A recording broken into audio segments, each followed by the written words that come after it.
9 डिसेंबर 2024 बीड जिल्ह्यातल्या मस्साजोगचे सरपंच संतोष देशमुख यांची निर्घृण हत्या झाली। या एका हत्येनं केवळ बीड जिल्हाच नाही तर संपूर्ण महाराष्ट्र हादरून गेला।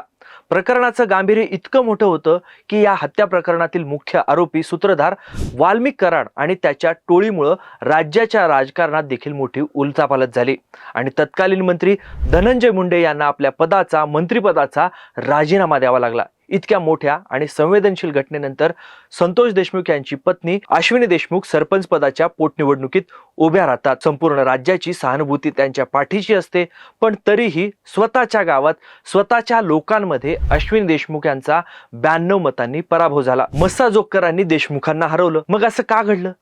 पडद्यामागं नेमकं काय शिजलं? विजयी झालेले स्वरूपानंद देशमुख कोण आहेत आणि धनंजय देशमुखांच्या गाडीची काच फॅक्टर हा या निवडणुकीचा निकाल ठरवणारा फॅक्टर कसा ठरला? याच सगळ्या प्रश्नांचं विश्लेषण आपण या व्हिडिओमध्ये करणार आहोत, त्यामुळे व्हिडिओ शेवटपर्यंत बघा। आणि पुढे जाण्याआधी आपल्या सगळ्यांना पुन्हा एकदा विनंती आहे की तुम्ही अजूनपर्यंत टीओडी मराठीला सबस्क्राइब केलं नसेल तर लगेच यूट्यूबवर सबस्क्राइब करा। नमस्कार, मी सदानंद घायल, तुम्ही बघताय टीओडी मराठी। निवडणुकीचा निकाल समजून घेण्यासाठी आपल्याला आधी उमेदवारांची बलस्थानं काय आहेत, स्ट्रेंथ काय हे समजून घेणं गरजेचं आहे। त्यामुळेच आपण सुरुवातीला अश्विनी देशमुख कोण आहेत हे जाणून घेऊ। अश्विनी देशमुख या केवळ दिवंगत सरपंचाची पत्नी आहेत, इथपर्यंत त्यांची ओळख नाही। त्यांना ग्रामीण राजकारणाचा आणि प्रशासनाचा दांडगा अनुभव आहे। त्या 2011 ते 17 या 5 वर्षाच्या कार्यकाळामध्ये मस्साजोगच्या उपसरपंच होत्या। नंतर 2017 ते 2022 या काळात त्या थेट जनतेतून सरपंच म्हणून निवडून आल्या होत्या। एवढंच नाही तर 2013 ते 17 या काळामध्ये त्यांनी बाजार समितीच्या सदस्य म्हणूनही काम बघितलंय। त्यामुळे त्यांचा स्वतःचा असा एक जनसंपर्क आहे, लोकांशी कनेक्ट आहे। मग स्वरूपानंद देशमुखांची ताकद काय? अश्विनी देशमुखांविरोधात उभे राहिलेले स्वरूपानंद देशमुख हेही काही कच्चे खेळाडू नाहीत। मस्साजोग मधील ते एक जुने जाणते राजकारणी आहेत। विशेष म्हणजे गेल्या सरपंच पदाच्या निवडणुकीमध्ये संतोष देशमुख आणि स्वरूपानंद देशमुख अशीच थेट लढत झाली होती आणि त्यावेळी हे स्वरूपानंद देशमुख अवघ्या 9 मतांनी पराभूत झाले होते। म्हणजेच गावात आधीपासूनच स्वरूपानंद देशमुख जे आहेत त्यांचा भक्कम गट आहे आणि त्यांचा जनसंपर्क देखील आहे। मग प्रचारात कोणते मुद्दे गाजले? या पोटनिवडणुकीत प्रचारात 2 नरेटिव्ह बघायला मिळाले। अश्विनी देशमुख आणि देशमुख कुटुंबाचा प्रचार हा प्रामुख्याने भावनिक मुद्द्यांभोवती फिरताना बघायला मिळाला आपल्याला। संतोष देशमुख यांची राहिलेली उरलेली जी स्वप्न आहेत ती पूर्ण करणं, गावाला सुरक्षित करणं, पाणीदार करणं आणि हत्येचा न्याय मिळवणं या भोवतीच अश्विनी देशमुख यांचा प्रचार फिरत राहिला। पतीच्या बलिदानाचा सन्मान म्हणून ही निवडणूक बिनविरोध व्हावी असा प्रयत्न देखील त्यांच्याकडून झाला। पण स्वरूपानंद देशमुख यांची प्रचाराची दिशा पूर्णपणे वेगळी, म्हणजे गावाच्या प्रश्नांवर, विकास कामांवर राहील सगळा जो काही प्रचाराचा फोकस, याचीच काळजी त्यांनी घेतली। त्यांनी भावनिक मुद्द्यांना बाजूला ठेवून थेट गावातल्या प्रलंबित प्रश्नांना हात घातला। उरलेला जो काही सरपंच पदाचा 18 महिन्याचा कालावधी आहे त्या काळामध्ये विकास कामांची रखडलेली आहेत त्यांना गती देण्याचा मुद्दा देखील त्यांनी उपस्थित केला। तो मतदारांना पटवून देण्याचा प्रयत्न केला।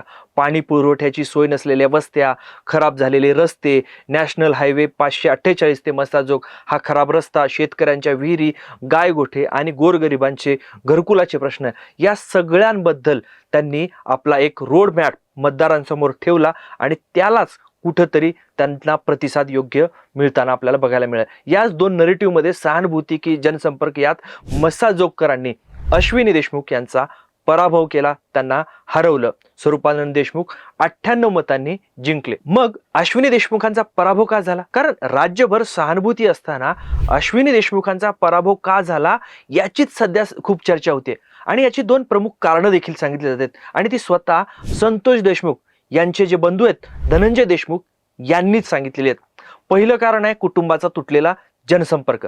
पत्रकारांशी बोलत असताना धनंजय देशमुख यांनी स्वतःच कबूल केलं की संतोष देशमुख यांच्या हत्येनंतर त्यांच्या कुटुंबाला न्यायासाठी मोठा संघर्ष करावा लागला।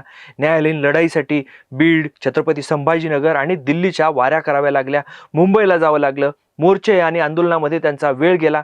त्यामुळं गावाची आणि कुटुंबाची जी नाळ जोडलेली होती ती कुठेतरी तुटली। राजकारणात ह्याच्यावरून एक गोष्ट स्पष्ट होतीये की नेता आणि जनता यांच्यातल्या संवादाची दरी जेव्हा वाढते तेव्हा त्याचा फटका थेट मतपेटीतून कसा बसतो हीच गोष्ट या निमित्तानं अधोरेखित झाली आहे। दुसरं कारण आहे विरोधकांचं निगेटिव्ह नरेटिव्ह। खरं बाहेर येईपर्यंत खोटं गावभर फिरून येतं, असं एक मराठीमध्ये म्हण आहे. गावखेड्यामध्ये तर हे आणखी वेगात घडतं. याबद्दलच माध्यमांशी बोलत असताना धनंजय देशमुख सांगतात, विरोधकांनी गावातील सर्वसामान्य लोकांच्या मनात एक निगेटिव्ह नरेटिव्ह पसरवला. देशमुख कुटुंब आता खूप मोठं झालंय, त्यांना शासनाकडून घर भेटलंय, खूप पैसे मिळालेत आणि ते आता गाडीची काच देखील खाली घेत नाहीत, असा प्रचार 16 महिने सतत करण्यात आला. हेच गाडीचं नरेटिव्ह, काच खाली घेत नाहीत, हे जे काही नरेटिव्ह आहे, या नरेटिव्हनं अश्विनी देशमुखांचा गेम झाला.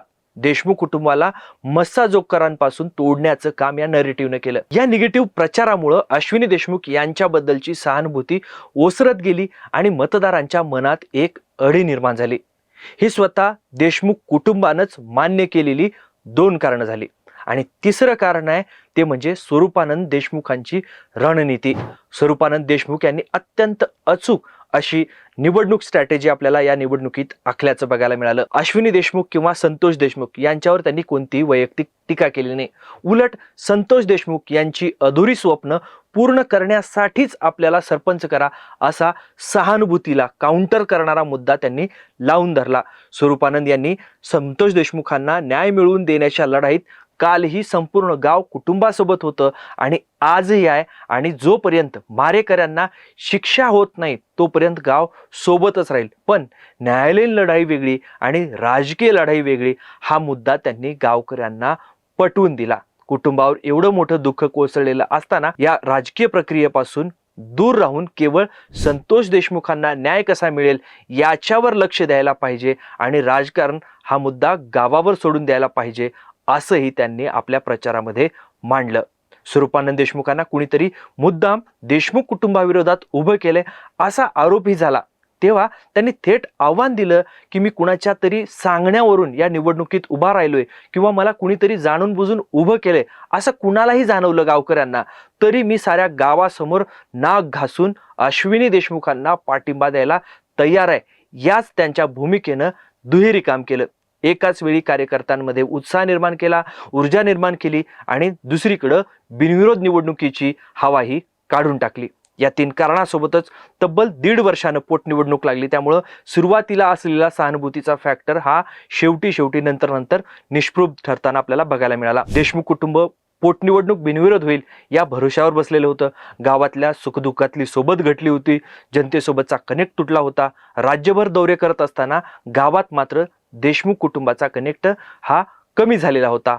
त्यामुळेच त्यांना एक प्रकारचा अति आत्मविश्वास या पोटनिवडणुकीमध्ये नडला असं म्हटलं जाते. पण पोटनिवडणुकीचा नेमका निकाल काय लागला? 28 एप्रिलला मतदान झालं. एकूण 2084 पैकी 1744 मतदारांनी म्हणजे जवळपास 84% मतदान केलं. 29 फेब्रुवारीला दुसऱ्याच दिवशी मतमोजणीत पहिल्या फेरीत अश्विनी देशमुख 156 मतांनी पिछाडीवर राहिल्या. दुसऱ्या फेरीतही स्वरूपानंद देशमुखांनी 20 मतांची आघाडी घेतली आणि अखेर तिसऱ्या फेरीत 92 मतांच्या फरकानं स्वरूपानंद देशमुख हे विजयी झाले. विजयानंतर प्रतिक्रिया देताना स्वरूपानंद यांनी हा स्वाभिमानी मस्साजोगच्या मतदारांचा आणि जनतेचा विजय असल्याचं सांगत जनसंपर्काचं महत्त्व अधोरेखित केलं. इथं आणखी एक महत्त्वाची गोष्ट सांगायला पाहिजे. गेल्या वेळी संतोष देशमुख अवघ्या 9 मतांनी विजयी झाले, सरपंच झाले होते. यावेळी मात्र अश्विनी देशमुखांचा स्वरूपानंद देशमुख यांनी 91 मतांनी पराभव केलाय. म्हणजेच कुटुंबाच्या मतांमध्ये वजाबाकी झाली आहे. जवळपास 100 मतं घटली आहेत गेल्या वेळच्या आणि यावेळच्या तुलना केली तर. जनतेसोबतची नाळ तुटल्यानं सहानुभूतीचं रूपांतर विजयात करता आलं नाही, हेच या निमित्तानं अधोरेखित होते. थोडक्यात काय तर मस्साजोगच्या या निकालानं एक साधा सरळ संदेश दिलाय. राजकारण केवळ भावनिक मुद्द्यांवर आणि सहानुभूतीच्या लाटेवर चालत नाही. ग्रामीण भागातले मतदार तर आणखी प्रगल्भ आहेत. सहानुभूतीची लाट किंवा वातावरण हे काही काळासाठी असतं, पण लोकांमध्ये राहून केलेली कामं आणि जनसंपर्क हा दीर्घकाळ टिकतो. हेच या पोटनिवडणुकीनं पुन्हा एकदा सिद्ध केले. पण तुम्हाला काय वाटतं? मस्साजोगच्या मतदारांनी दिलेला हा जो काही कौल आहे तो वास्तवाला धरून आहे की सहानुभूतीच्या लाटेत अश्विनी देशमुखांना संधी मिळायला होती? तुम्ही मस्साजोगचे मतदार असता तर कोणाच्या बाजूने कौल दिला असता? तुमचं मत खाली कमेंट बॉक्समध्ये नक्की सांगा. व्हिडिओ आवडला असेल तर लाईक करा, मित्रमंडळींसोबत शेअर करा आणि अशाच माहितीपूर्ण विश्लेषणासाठी TOD मराठी चॅनलला यूट्यूबवर सबस्क्राईब करायला विसरू नका. हा व्हिडिओ शेवटपर्यंत बघितल्याबद्दल आपले सर्वांचे खूप खूप धन्यवाद.